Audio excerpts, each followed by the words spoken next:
Hello, hello, hello, and welcome back to So Vintage Glam. I'm Una Doyle, and today we're going to talk about the parameters around the Sew 25 in 25 sewing challenge. Now, if you don't know what that is about, it's a challenge that I created. Really, it came out of me going through my own sewing plans and trying to figure out what was going to work for me this year. And I decided to create a Sew Your Own Adventure type challenge where you have categories and you go through those categories in turn or randomly and whatever it suits you best. The idea is that you get to work on a variety of things, but you're not having to decide everything up front at the beginning of the year. It allows you to be flexible. It brings in the fun of anticipation with it as well. So quite a few people have already signed up to this. I'll pop the details where to go on Instagram so that you can do that yourself. I just want to go into details of my thinking around it and how to make it work better for you. So I'm going to be referring to notes that I have here. So the first one is to look at what is it that you're actually looking to achieve in the year and spend some time on this. Now, I have got quite a lot of gaps in my wardrobe to fill. I definitely need new trousers. I definitely need coats. I would like to have some more dresses. There's home decor that I want to do. We moved into this house almost a year ago, actually. It's January now. End of February, it'll be a year. I have to admit the bit of curtaining that I have done, which I haven't finished yet, that's one of my whips, actually. Is still there. Not my favourite thing. So I thought, well, in order to kind of make me do it, if it comes up as one of these, then I am more likely to do it, or if I have a specific deadline. That's kind of just how I operate. So think about, what is it that you most want to do? Is there a particular skill that you're looking to learn? Particular patterns that you decided you want to do? I'm seeing a lot of people on social media who are saying, I want to use up more of my stash.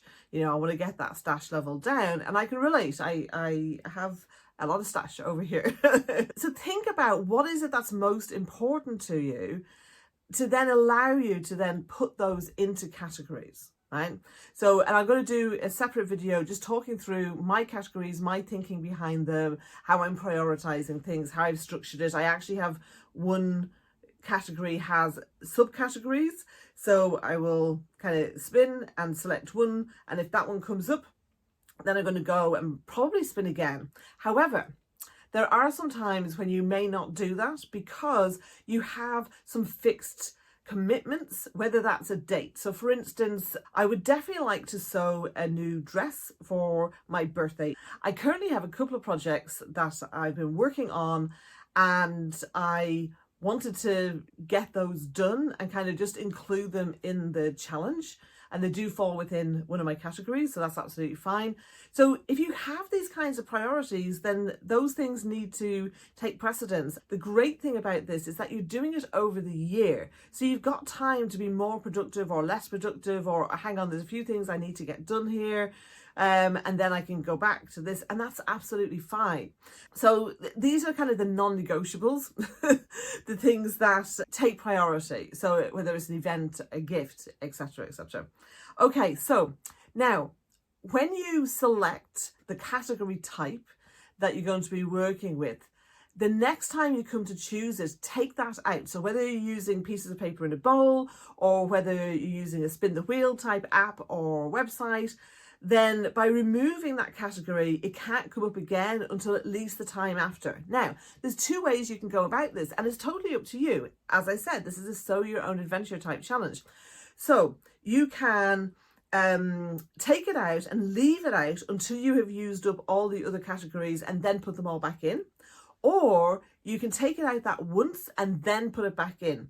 Now, for me, it might be the case that I do that a bit of both. Okay, so it's up to you how you do it.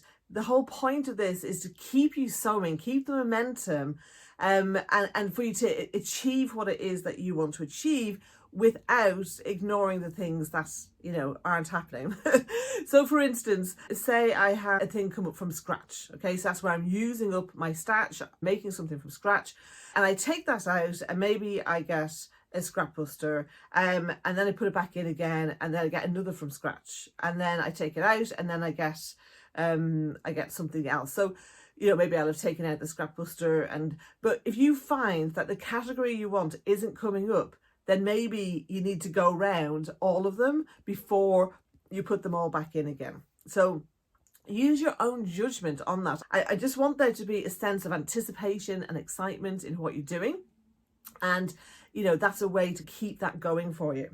Now, for me, and this might not be for you, but just something to think about, if I'm taking down a piece of fabric and cutting it, now a lot of the time I have plans for more than one thing from my pieces of fabric. Now I have a load of 3-meter lengths of viscose. I have some longer lengths of cottons and jersey, like woven cottons and jerseys and that. And it might be that I use it all up in a dress, or it might be that there's some things left over. Now I do projector sewing.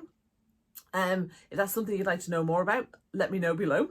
For me, when I'm playing pattern Tetris and laying out the pieces on the fabric in Inkscape, which is the software tool that I use to make adjustments, then it makes sense to me that if I go, oh, I can fit a Hepburn top on this as well, or I can fit a Judy vest, or it's coming up to do something from scratch and it came up to do something for me, but actually I want to make a t-shirt for my husband from this same fabric. Well, it makes sense to me when I've got that piece of fabric out, when I'm laying things out, to actually do it all in one go, especially because then I might lay it out differently when I have another project there. So depending on how I feel and what's going on, I may cut it out and then come back to it the next time that comes up, or I may just do them all together at the same time. So, there's variables, deadlines, etc. that will come into that, but certainly the work it takes to adjust and lay out the pattern pieces and cut them out, it makes sense to me to do those at the same time.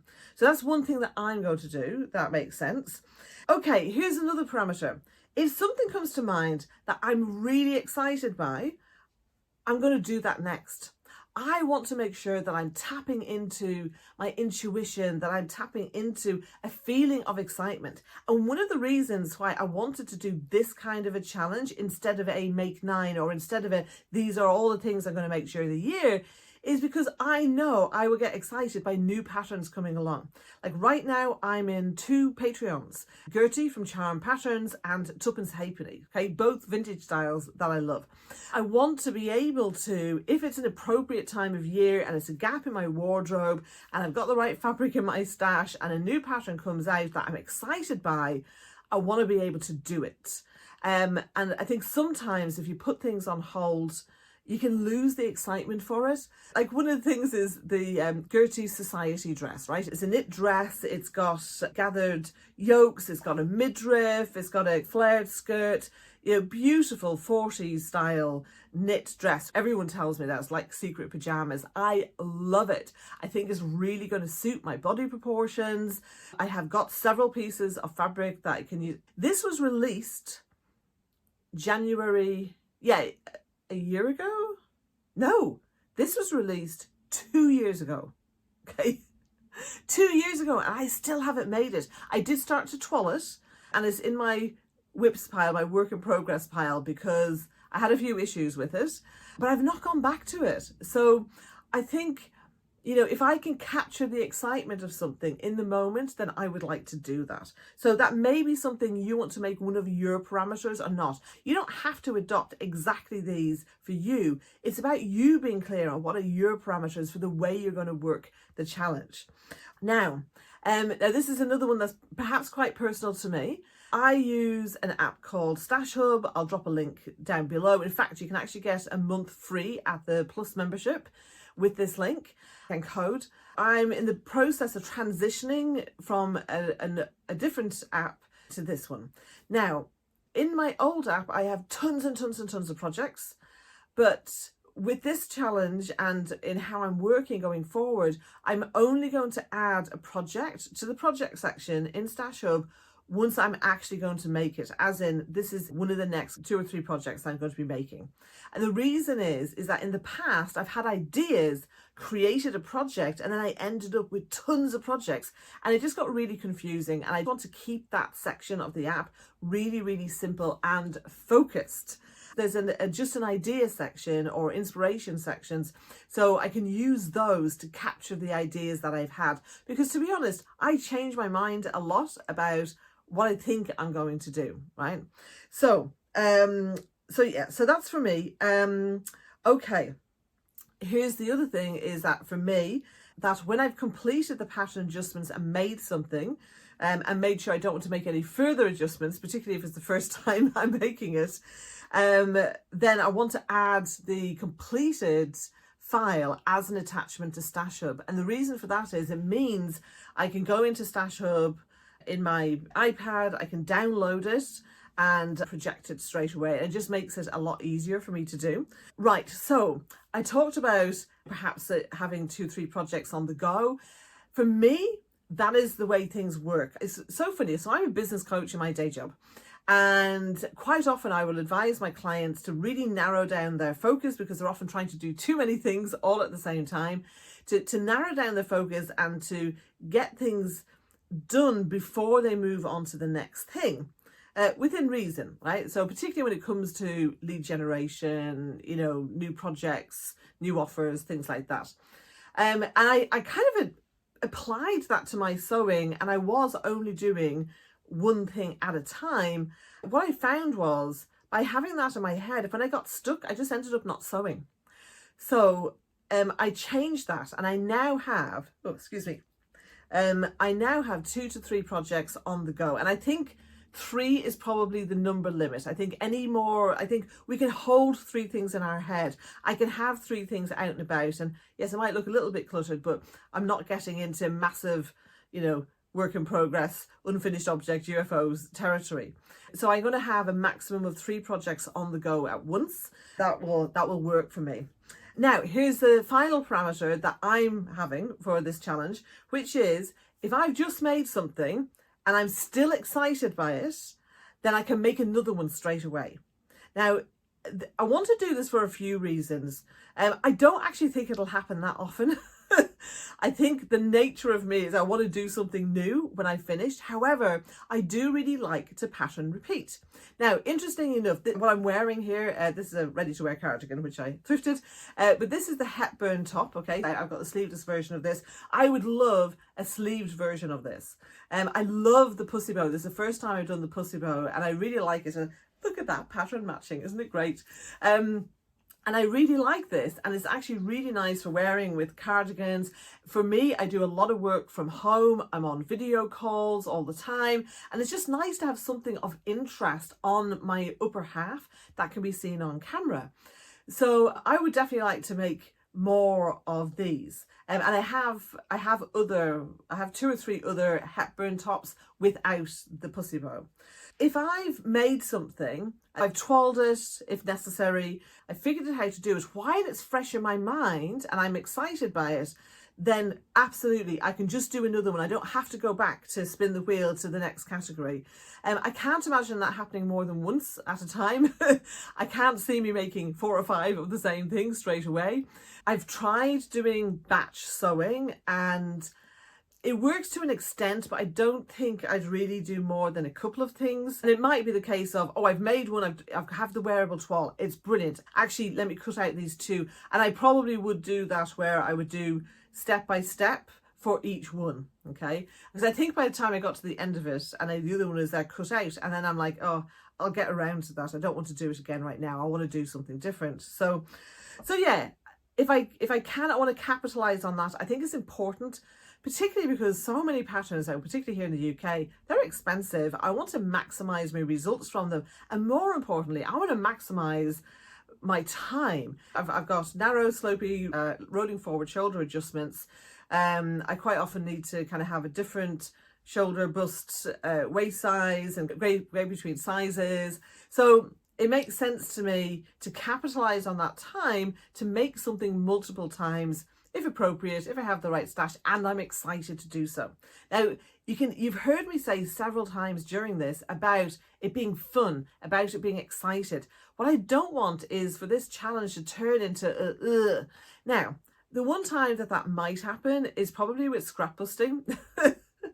So, because that's the kind of thing that tends to get left, right? The UFOs, there's a reason why I stopped them, though I'm sure when I come back to them, I may well find, it's UFO or whips, I may find, actually, do you know what? I just need to do this bit and then it's finished. or now my skills have moved on and it's easy for me to do these things. It's a balance between making sure you're getting the things that are important to you done, and hopefully enjoying the process while you're doing it. So that's really the ethos behind 25 in 25, and my parameters for how I am working my way through this challenge. I would suggest you write down yours. Okay, and some of them may be the same as mine, and if they are, brilliant, that's great, that makes it a lot easier for you. I'll pop them into the description for you, and then you can just copy and paste them and adjust them, delete them, tweak them as you see fit. But if you want to do it slightly differently, that's okay. The whole point of this is that it's flexible and it's so your own adventure.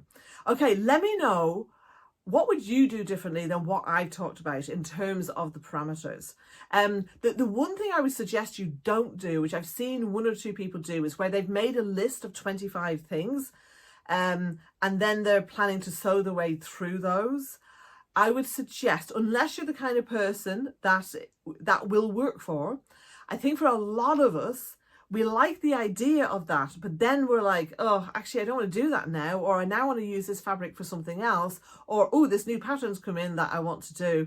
So I would capitalize on that more immediate thing of select 1 or 2, or the most, say, 3 projects at a time, and then do those and then select the next thing. And I think that helps also because you're also building your skills, you're figuring out better what suits you, how to fit, and all of those kinds of things. I think a lot of the time people decide on a list of things or decide on a make 9, and then the criteria changes during the year, either because of circumstances, because of health, because of discovering something, or just getting excited about something else, and that's perfectly okay. All right, so let me know, what are your parameters? Is there anything that you disagree with? What do you agree with most? I want to hear from you, and I will see you next time. Bye for now.